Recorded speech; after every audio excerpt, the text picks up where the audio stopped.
Hello, good afternoon. Thank you for joining. My name's Nicole Galacci and I'm your host today. This is our mentorship session on finance and accounting, delivered by CareersNOW, which is Food and Beverage Ontario's workforce development initiative. We're offering job fairs to employers and job seekers. We are also holding these types of mentorship sessions to attract people into the wonderful food and beverage industry. There are so many meaningful career paths in this sector, and we're just doing our best to bring people in that will talk about their career paths and why they chose food, why they choose to stay in the food industry. And without further ado, I will pass it over. I should say we'll certainly take questions. You can write them in the chat and I will see those and ask the questions just so that we don't get a crazy situation where lots of people are talking. And yeah, I'll start with Tiffany, if you'd like to go first. We are recording this session and I appreciate you joining us today. Thank you so much, Nicole. I guess I'll start with, I'm a little bit surprised that I ended up in CPG myself. It certainly wasn't where I was planning to be. If you had asked me, in high school, I definitely would not have picked this, but I'm still very, very happy to have landed in CPG. I started my career at Tim Hortons, and Tim Hortons, as you know, is a very big chain in Canada and growing around the world. There are several lines of business in Tim Hortons, and one of those lines of business is manufacturing. So they manufacture all of their own coffee, as well as the fruits and fills that go inside their donuts and muffins. And that really sparked my my eagerness for learning more about manufacturing and looking at something and taking it from a raw input and turning it into something is very, very exciting for me. I am a little bit of a how it's made junkie, so seeing it and living it is really, really exciting. I will say that from a finance perspective, one of the greatest things is having the ability to get in and really understand all of the inputs and work with the operations teams to drive costs out of the business. It's just such an exciting role to be in, as opposed to other areas of finance, which for me, I'm very, very excited to kind of be where I am. I am a CPA.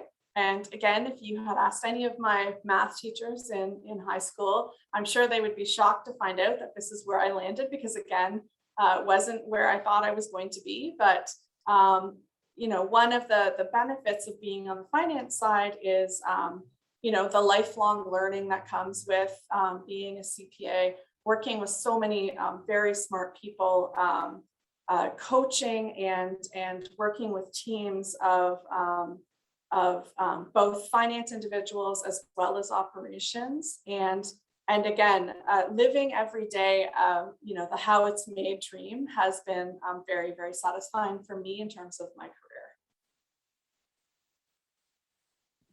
That's awesome. And could you tell us a little bit about your current situation, where you work now and sort of your day to day?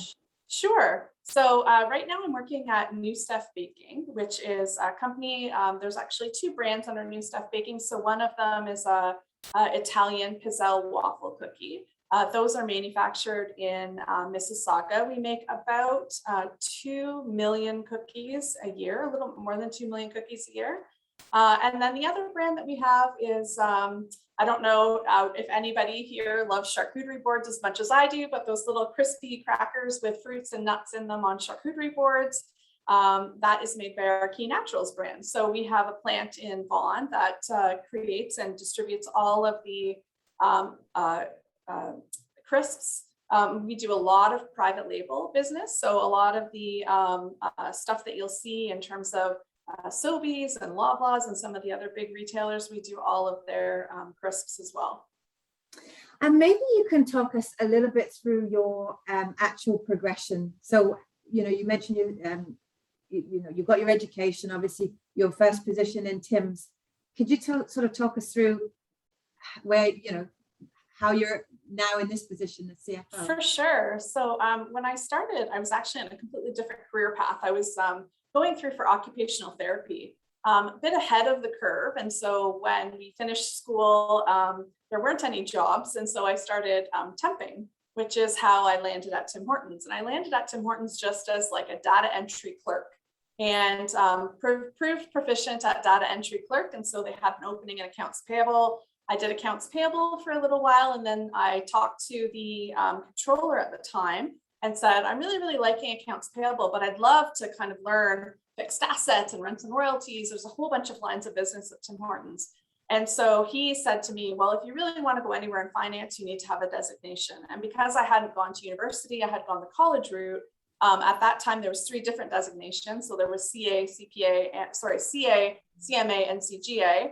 And CGA had a degree exit requirement. So I applied for the CGA, and then kind of concurrently, as I was doing my schoolwork and getting my CPA as well as my degree, I kind of progressed through Tim Hortons. So I went from accounts payable, and then I moved over and I was doing fixed assets for a while, and then I did lease accounting, and then I did rents and royalties, and then finally I ended up in the distribution side of things. So I was kind of doing all of the financial analytics for their 5 distribution centers at the time.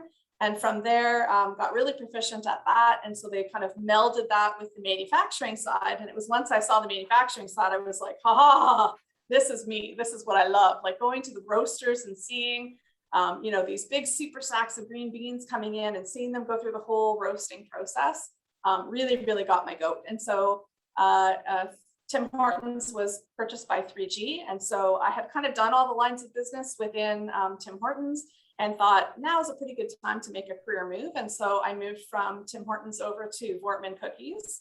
And at Voortman Cookies, they make obviously a plethora of cookies, Christmas cookies, amazing cookies. And so when I got there, that was, I mean, their facility in Burlington is spectacular. It's if anybody, they used to, before pre-COVID, they used to invite people in to see the facility in Burlington. And if they ever open that up again, I would strongly encourage anybody who's interested to go and see.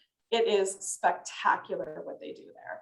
And so, and then from there, they were actually purchased by Hostess Brands. And I stayed for a little while after that. And then I thought, you know, maybe it's time for me to make my move. So I had kind of progressed to senior director of finance, and then decided to throw my hat in the ring to try my hand as a CFO. And so now I'm CFO of New Stuff Baking. That's amazing. I love your career progression, because I think most people would think that you'd gone to university and gone, you know, this heavy, you know, I always knew I wanted to be in finance sort of or accounting mindset. So I love, and this is typical, right? You zig, you zag, and you find out what's out there, and you end up in the position that you're in.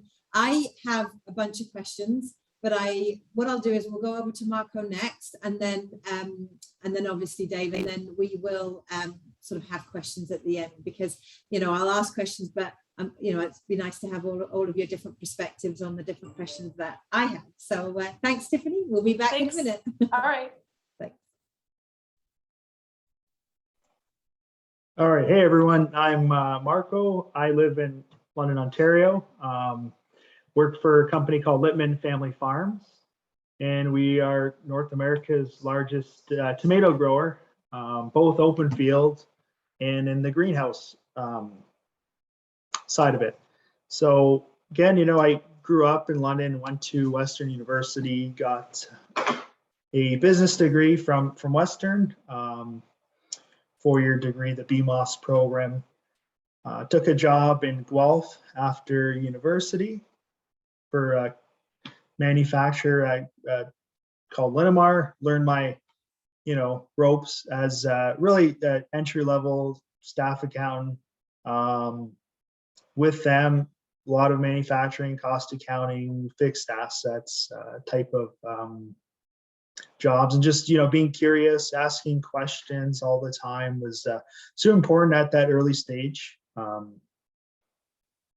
my career. Then romance took me to big city of Toronto to work for a couple of public companies, different industries, and I spent about 1.5 years in each of those ones. One was entertainment, one was the software solutions. So again, a couple different industries I was in, and I encourage everybody to, don't if you're not like, if you want to experience something different or learn a little bit, be involved in a different business, to do that transition, take on a few different, go work for a couple different companies, see how they operate, kind of get the best of knowledge from those ones.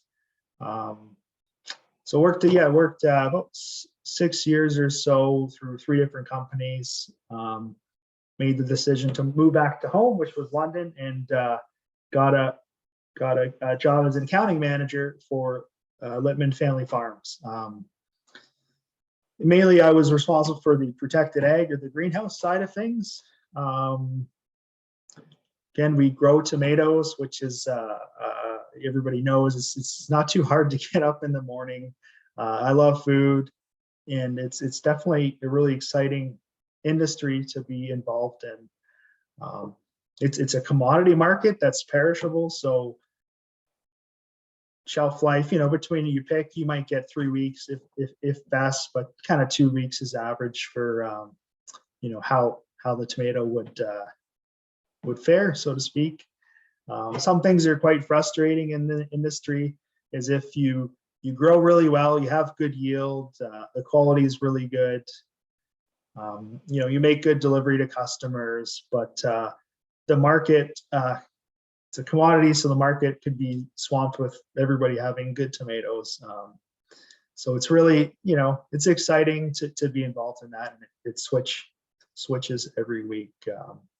So as an accounting manager, yeah, my role is mostly tell executives within the company how we are performing, a lot of forecasting, a lot of budgeting, leading the team in day-to-day financial operations. That's paying vendors, collecting money from customers, and paying your employees. So it's exciting at that accounting manager role. You're really into like the weeds of things, but you do have to get that view above to just understand the whole picture and how it all fits together. So I guess, yeah, I told you everybody how I got here. Maybe just some career advice. I was talking with my CFO the other day, and we just hired a girl to come on board, and he knew her from playing a game of cards and just liked her personality that way. So it was interesting. Like, you never really know who you're going to meet, and your impression can go a long way on those first things. So encourage everybody to just be the best themselves, and network a little bit helps as well, to kind of getting a job or into finance and accounting. That's a good segue, because I was going to ask, who do you work with? Like, who's in your team? You talked to us a little bit about you work under your CFO, obviously, but who else do you work with in the team? Yeah, normally, I'd say the typical structure is you have a payables team who pays all your vendors. So there's a few people under that team. You have a collections team that supports sales with invoicing and helping them to collect money. Then you have a couple of staff accountants who more or less, crunch through numbers, build budgets, complete yearly tax returns, go through internal audits, yearly tax returns as well. So that's typically, I'd say, at a base level, how the team is structured. And again, you never, like, even though you might have one job, you're always kind of learning different things along the way, and being pulled in different projects and directions. With technology, you could be involved in a new system implementation, which sometimes is pretty frustrating, but they're for the better. They're supposed to be for the better. I was going to say onwards, right? The technical innovations, and and I think the food industry is one that there are misconceptions that it's very old-fashioned, and that's, you know, some organizations are still a little bit like that, but I think we're definitely moving in the right direction in order to attract the next generation, because there is more automation and robotics and that type of thing as well. So awesome. I know we're getting some questions, but I'm just going to go over to Dave so that everyone has a good understanding of our three speakers, and then we can definitely go into the question piece. So thank you so much, Marco. Thank you, Dave. Thank you, Nicole. Good afternoon, everybody. My name is Dave Robertson. I've been in the food industry for a little over 11 years now, and I'm currently working at a company called Sargent Farms in Milton, which is a chicken processor. We sell to large retailers such as Costco and Farm Boy, and we also have our own local retail stores in Mississauga and Milton, so we sell direct to consumer as well. I've been in this organization since September 2020, and I currently hold the Director of Finance position, where I'm responsible for overseeing all aspects of finance and accounting, from budgeting and forecasting to, you know, similar to what Marco just mentioned, the AP and the AR functions. If I was to go back to the beginning of my career, I graduated from Brock University with a business degree. And candidly, I was quite unclear, I think similar to Tiffany, about where I wanted to take my career. And I actually started in the recruiting sector, where I was recruiting for electricians, millwrights, engineers. And while it was a really good experience, understanding how to work with people and negotiate, it really wasn't where I wanted to go with my career. After being in that industry for about 3 years, I was really fortunate to land a position at Maple Leaf Foods, where I was for a little over 10 years. And before I even got into finance there, I actually started in the purchasing department, where I helped, at the time, Maple Leaf Foods also owned Canada Bread. So there was about 50, 60 plants across Canada. I helped them implement SAP from a purchasing perspective and ensuring that they were working with preferred vendors. Again, it was a fun job. It was a great entry-level position, but it wasn't really what I wanted to do. It was at that point I figured I really needed to start to take my career a little more serious and have a bit of a path. So I pursued the CMA designation. Once I'd made that decision, I really started to go around and network within the Maple Leaf community with the finance people and to try and get myself within the finance department. And I was really fortunate to land an opportunity in the category finance department. And it was just, you know, if there was a finance department where you'd want to be introduced to, in my mind, it was that, because I found it extremely exciting. I was working with marketers and sales reps on product innovation, on pricing strategies. Sometimes with commodities going up, we were having to work on price increases. Then also having to do the overall category management, where we would be analyzing the business, looking at variances from a pricing perspective, trade, looking at our overall portfolio mix. So you were really getting a really great overall view of business management. It wasn't necessarily just finance. I had a lot of fun there. I actually was able to move into progressive roles throughout the category finance team, and then moved on to the sales side of the business, where I was the finance manager for the Loblaw customer sales team. And then eventually moved into the operations side of the business. And it's kind of similar to what Tiffany had mentioned earlier. You know, it's a penny business. The margins aren't extremely healthy, well, at least in my experience. So pennies matter. So really understanding where you can drive cost savings and cost efficiencies, it really forces you to put a pulse on the entire business and looking for ways to execute, you know, whether it's good pricing strategies to drive more volume through the facility, or if you're looking to improve yields. There's just so many aspects of the finance realm that, you know, you can actually see your work make a direct impact on the business. And it's, you know, it's certainly not a glamorous industry, but it really does force you to be on top of your business. And it's just, in my mind, it's been a great learning experience, you know, over the past 11 years that I've had in the industry. That's awesome. There was one point that you made, and I've worked with students and grads for a long time, and I love the point that you made that when you were at Maple Leaf, instead of leaving, you had a plan and you networked within the company. I think that's really key. I think a lot of the time people think, well, if I need to make a move, I need to leave, and then that, you know, you have worn a recruiter hat as well, which is unique. You know, that you've done both, but as you know, then that always causes a little bit of a red flag if you keep job hopping. So I think that's a you know, good advice for people starting out in their career, that, you know, network within your organization, ask questions. I love that. Yeah.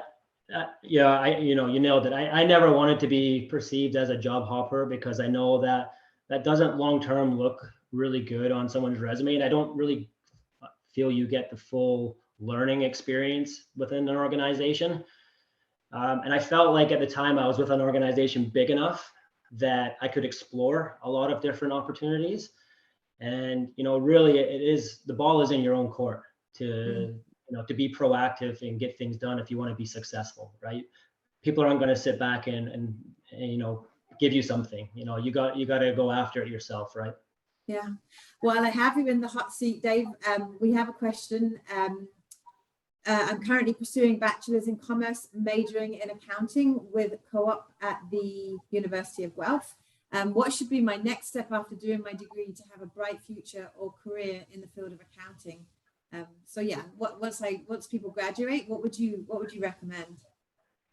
I think there's, I mean, it's a tricky one, because it's different for everybody. But a couple of things I would recommend would be starting the CPA path as soon as possible and starting to get the wheels in motion for that. It's not necessarily a requirement, but it is a really nice to have for entry-level positions, and it shows that you are taking it serious.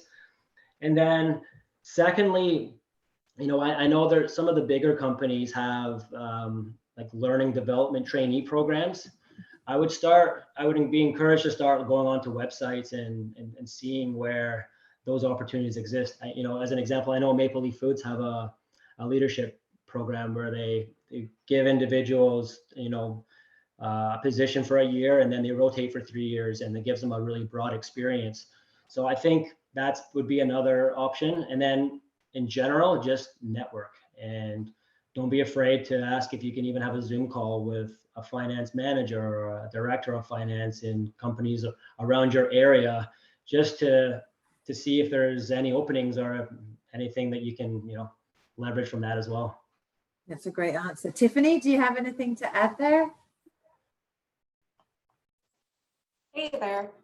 Yeah, I would really agree with everything that Dave said. The other thing that is very, very helpful and has been helpful to me is when you do get in with a company, have some fire and really dig in and show and prove your worth.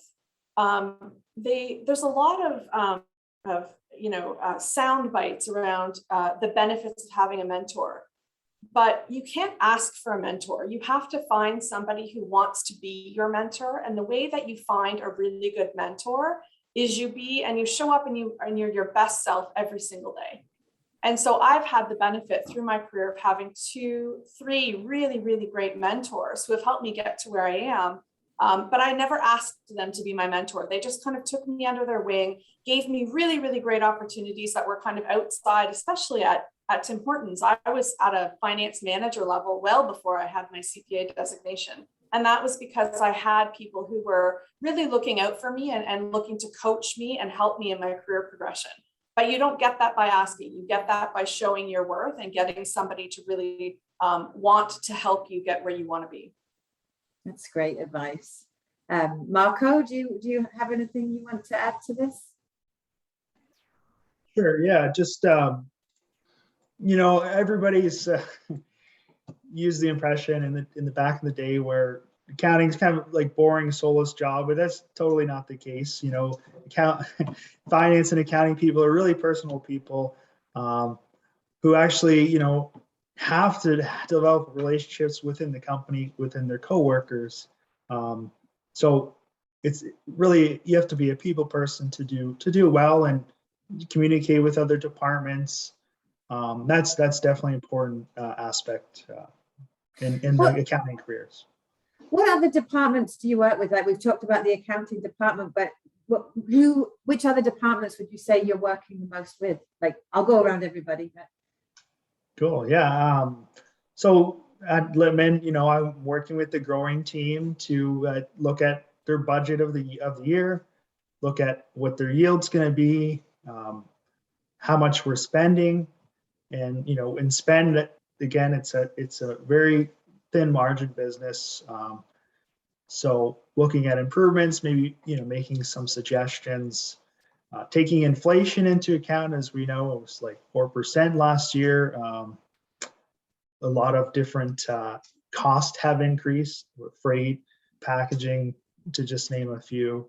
Also working with sales to show them who are their top customers, what products that we're selling into those customers are doing well, what's not well. You're working with ownership structure just to give that overall picture of how the business is doing. Those are the kind of the main people I'm talking to on a day-to-day basis. Yeah. And Dave, how about yourself? I think you work with everybody, especially in a smaller company. We're working with ownership, sales, marketing, operations, maintenance, QA, IT. We're involved in everything. That brings me on to another question. A lot of the time, a new grad will say to me, where should I start my career?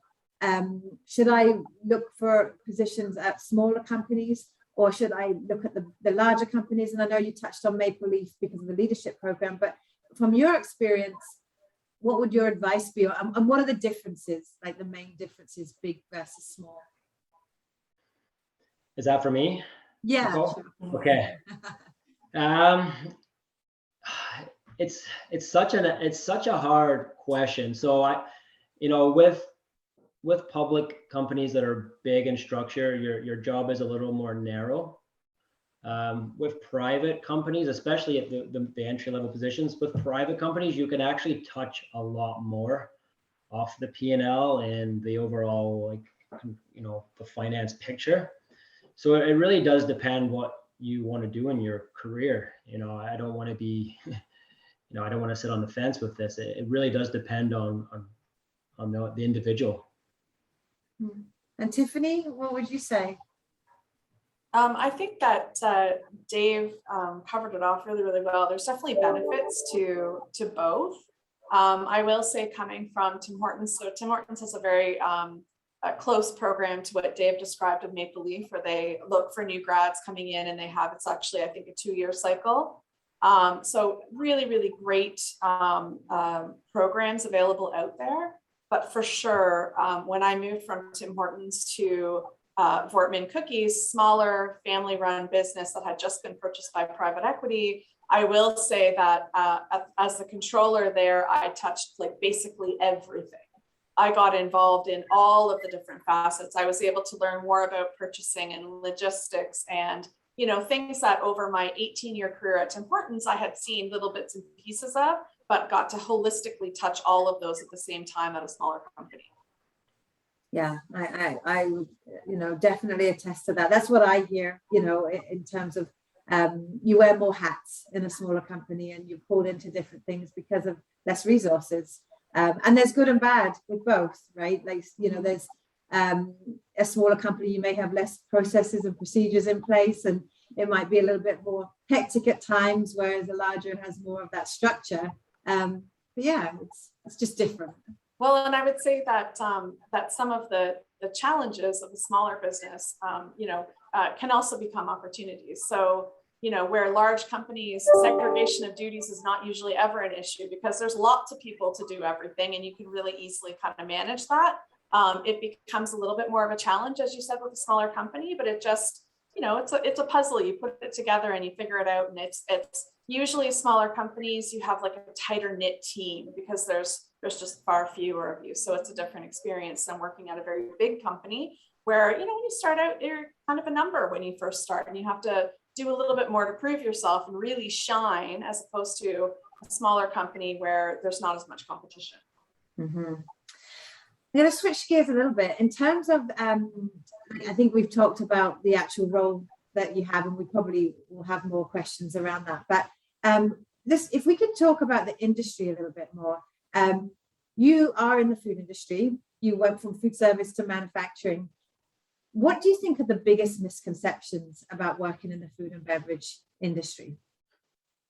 I think you touched on one of them in terms of just the rigor of processes, and that the misconception is that food is not really cutting edge, where I would absolutely, having seen kind of the manufacturing that happens at both Tim's as well as Wortman Cookies, definitely cutting edge in terms of process. We're getting there here at New Stuff Baking. Very, very exciting advancements happening. I would say that some of the challenges would be what Marco was talking about in terms of just shelf life. So I've always worked at places that have very, very short shelf life, and so there's lots of spoils, and just managing that can be very, very challenging. And I often say someday I'm going to work for Clorox or like a cleaning company where you don't have those same considerations. I know, Dave, you're probably the same way with chicken. Like, it goes bad so fast. So there's just so much more consideration that you need to put into in terms of inventory controls. But that, while it's a challenge, also makes it quite exciting, because there are so many things all the time that you're kind of looking at and reviewing. Dave, what would you add there in terms of misconceptions?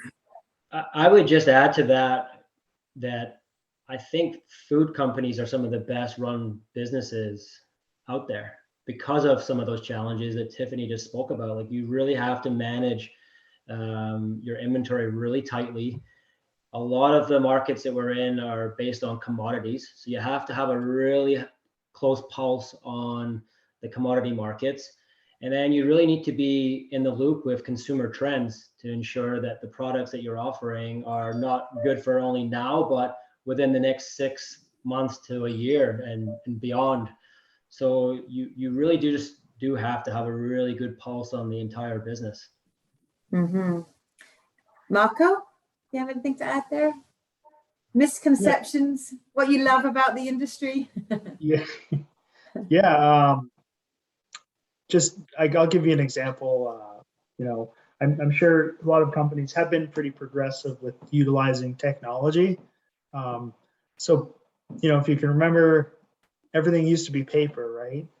And with COVID, work from home, food, and I'm sure all industries had to really pivot to, be a bit more digital.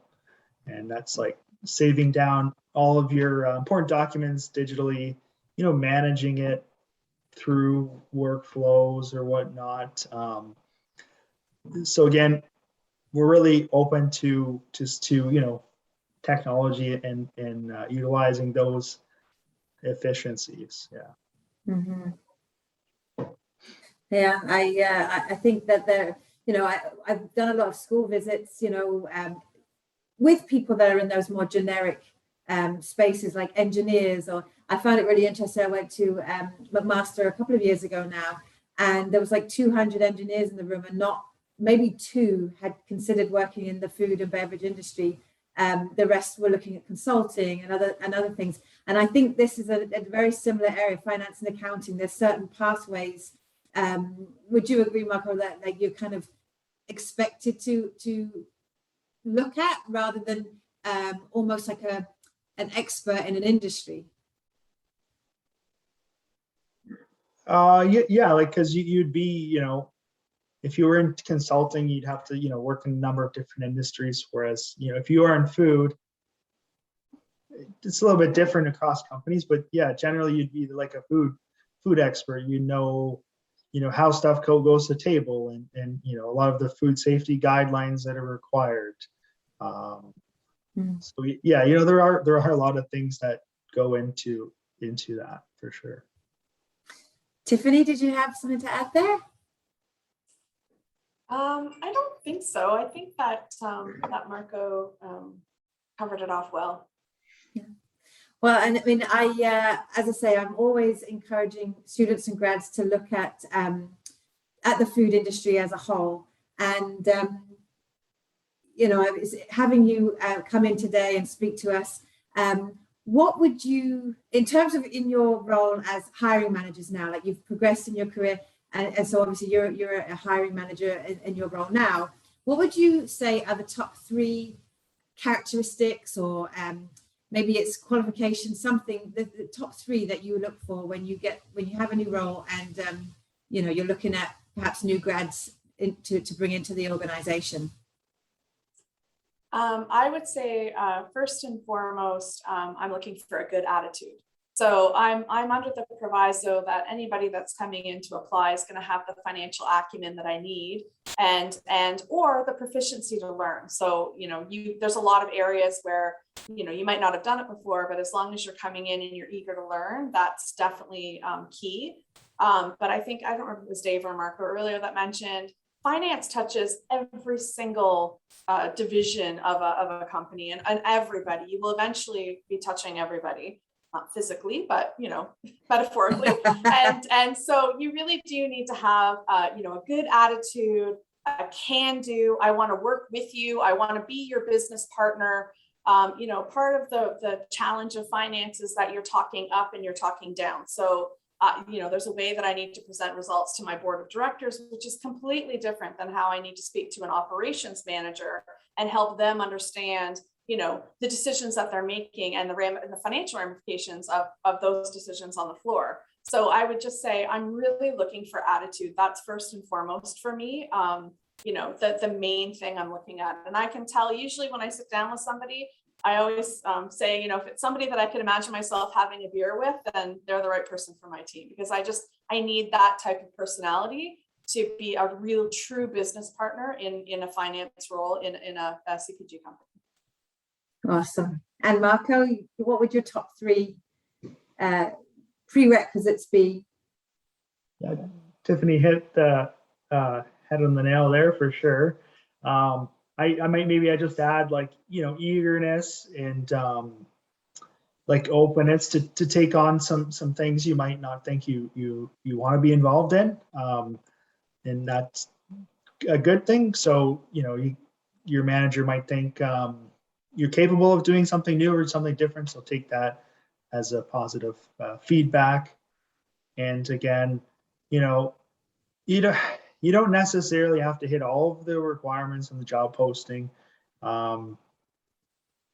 Generally, you know, nice to haves if you do hit most of them, but people are in this market, you know, with there are quite a few job postings open and generally not enough candidates. You know, feel free to yeah. Send your resume. Yeah. And Dave, what about you? The top 3 pieces of advice you would offer? Yeah, Oh, well, sorry. Yeah, you know the question. yeah. I think Tiffany nailed it. I think you want someone who's a business partner. That is the mindset you want to have, because that's someone who's going to come in there and work hard and get to understand the business, and not necessarily just the numbers that they're looking at, but understand the why and the what behind it all. And, you know, a pet peeve of mine is always hearing people say, that's not my job. You know, drives me nuts, because that was never who I was, and that helps nobody in their career. You always going to be asking for more and trying to take on new projects so you can continually learn and develop yourself, right? I think to add to that, one of the other pet peeves I hear all the time is, well, that's the way we've always done it. Oh, yeah. Oh, okay. So that's fabulous. But I would say also getting into a role, because of the tight margins and because of, you know, the landscape of what you're working at, you have to be confident and comfortable enough to have some tough conversations sometimes. You know, ask why 5 times. Just because you've always done it that way doesn't necessarily mean it's right. And I think having the mindset that, you know, you're not coming locked in with like blinders on, that this is the way finance happens, that you're open to having discussions and exploring different ways of doing things. And, you know, I always try to, you know, encourage people to have a mindset where, you know, assume that everything's coming from a place of good, that people aren't, you know, it's not a pessimistic mindset. You always want to be optimistic and and just have that lens when you're looking at things. And I'm not taking a dig at something because I think that there's a mistake or a problem. I'm really genuinely trying to understand it better so that we can look at it together and see if there's a better way of doing things. Yeah, I think that can happen a lot in family run sort of smaller businesses. I think, again, goes back to the resources and the generations that just take on the same patterns, and then things don't change. And that can be a challenge to attract, the youth of today into an industry that they already maybe have perceived as a little old-fashioned in some circumstances. So another thing I was going to ask you is, obviously in a better climate, I know that hiring right now is very challenging across the board. Would you always have looked for somebody in the food industry first? Because this is something that I do tell students and grads, whether they're engineering or finance and accounting or HR, that and certainly with my recruiter hat on, when I am past a search, typically the client wants to see somebody with that hands-on industry experience. Would you say that's the same for you, or do you look for people that are outside of the industry? Maybe Tiffany, you want to go first on that?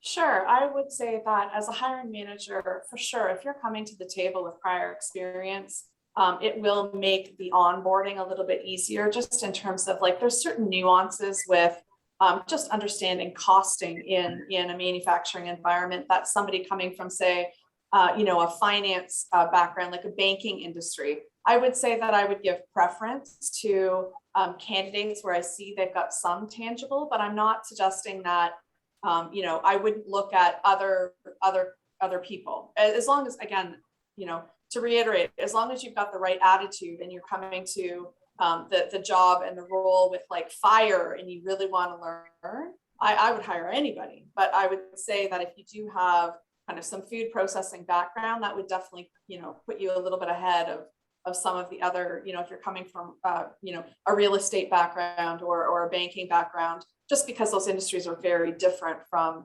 manufacturing food. Mm. Marco or Dave, anything to add there? Marco, you want to go? Go ahead. No, go first, Dave. Go. No, I mean, I don't have much to add to that. I think I would agree with that. And if they didn't necessarily have food manufacturing experience, just some level of manufacturing experience would definitely be the second thing I'd be looking for. But again, I think we've all said it in different ways. Attitude trumps, I think, everything, because you can train people if they have the right attitude. How do you convey that on a resume? That's a good one. Whoever wants to. I know I have my ideas and I talk all the time to people, but I think it's so prevalent to have you say when people are applying to, you're the person that they're trying to get their resume in front of. So what jumps off the resume to you? Who wants to go first?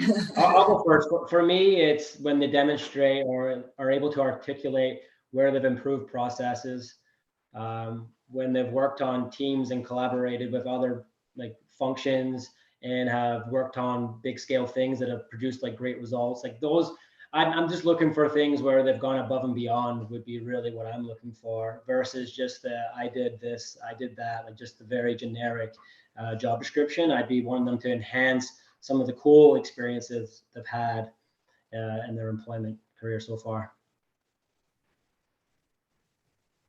Yeah, something that is not maybe resume minded, but it's more like the networking, messaging people on LinkedIn, and not poking them hard enough that they'll be interested to give you a call from that.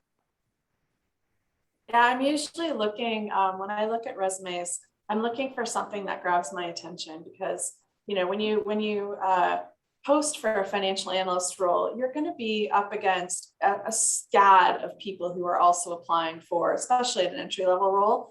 So you really want to put something, a bullet at the beginning, maybe in your kind of brief introduction, that really grabs the attention of the people who are flipping through hundreds of resumes. And I will say, just use that business partner lens when you're speaking. So speaking, kind of mirroring what Dave had said, talk about how you work with people, what you've done with people, more team-minded in terms of using I all the time, because that doesn't convey the right mindset, I think, when you're reading a resume and it's all I. That might show that, yes, you have the skills, but you don't really have that kind of team attitude that people are looking for these days. That's great advice. And I think, Dave, you mentioned the transferable skills, that even if it's not food and beverage, manufacturing, those are transferable, and it's picking out those right words that will, put your resume to the top because it's transferable skills. I think people do get overwhelmed with information on soft skills, transferable skills, and it can get, it can become overwhelming. And I think a lot of students and new grads get confused about what they should be adding to their resume and how they should present it. And I said there's no one way to present a resume, in terms of the format. There's not this magic, format. It is in the experience you bring. What do you think of volunteer work and that type of thing? What sort of thing, obviously they're trying to get internships and a co-op opportunity perhaps, and highlight that, especially if it's in the food and beverage industry. If they were to add volunteer work, what sort of things could you say, this would show up as something that would show me that you could fit in our team? Dave, I think community work, volunteer work, even showing if you extracurricular activities that you do. I think all that stuff allows the hiring manager to get a holistic picture of what this person is all about.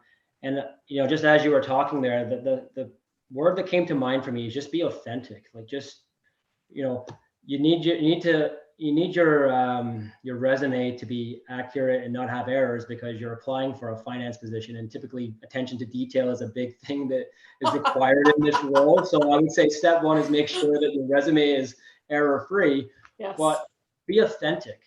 It would be the next part. Like, don't try and be somebody you're not, because that's not going to help you along the process at all. And different personalities.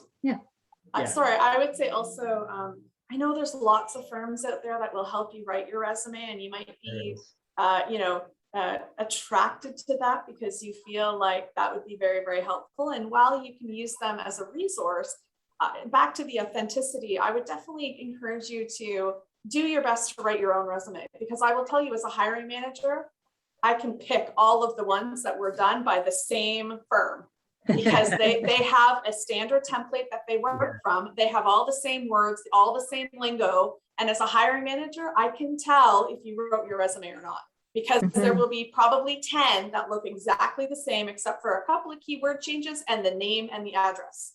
And that, for me, I put those aside, because for me, that tells me that you're not really interested in doing your own work. You're leveraging somebody else to do your, I'm not saying that you're, cheating, lying, none of that, but just authenticity is definitely key. And I'm just gonna add, like, community work, volunteer work is definitely, great to have on the resume. As Dave said, but don't discount, like, if you, as a new grad, you're in university, and you're also working a couple part-time jobs to support yourself. So, like, include, like, I've worked 15 hours, 20 hours a week on this part-time job, and that's like, wow, like, you're managing a lot of, you're paying your bills and you're going to school. So that's a good thing to highlight, that aspect of it.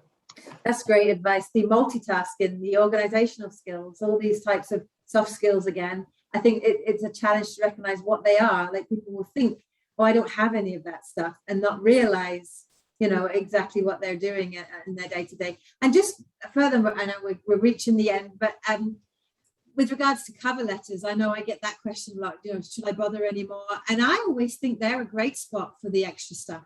Things that don't necessarily fit on the resume, especially with social media now. It's a place where you can add certain experiences, or, if you've written a blog about, for example, we have students and grads that have partaken in blog writing for food grads. And, rather than just sitting in your interview saying, I'm interested in this or that, you can actually point to some published work, perhaps, that you've done, or, you know, that type of thing. So yeah, I mean, I think it's great advice to be authentic, like you said, to not be the cookie cutter mold. Mhm. Any last final thoughts before we say goodbye to our attendees? I would just say that I think you guys are on definitely the right path. Finance and accounting, you know, there's great earning potential. One of the things that really drew me into finance and accounting was the lifelong learning. So there's, you know, regular CPD requirements every year. So you're always kind of learning new and better ways to do things. You know, and, you know, maybe I'm just the only kind of geeky junkie on here that loves how it's made, but like living it every day is definitely what makes it worthwhile for me. And just the ability to kind of get in there and really understand, it's like a giant puzzle, putting it together and working with so many teams cross-functionally. I think you'll get a lot of satisfaction from your career if you explore a finance and accounting role in food and beverage, for sure. Awesome. Well, anybody else, Dave? You have anything to add there? Or you I would ready just say for? we all have to eat. So it's, you know, it's hard not to be passionate about food, if you ask me. And, you know, there's all different types of food sectors, you know, within the industry that, you know, whether you're vegetarian or whatever it may be, like there are paths for everybody. And I think it's a really high, fast paced environment, great learning opportunities. And the last thing I would say is it's actually relatively small, you know, of a network, relatively speaking. Like a lot of people know, a lot of people work with people. So just don't be afraid to network and reach out to people, because while they may not have opportunities right now, they might know somebody who does. So just keep that web open as much as you can. Marco, final word, or are you? Yeah, Tiffany and Dave are great speakers, and you know, really pointed a great picture there. Awesome. Well, again, I really appreciate you spending the time to chat with us today and share your knowledge and your career path with our audience today. We do have a place that job seekers can go to, CareersNOW. The link is in the chat here, CareersNOW Job Seeker, where you can access future sessions that are coming up. The next one is with HR professionals.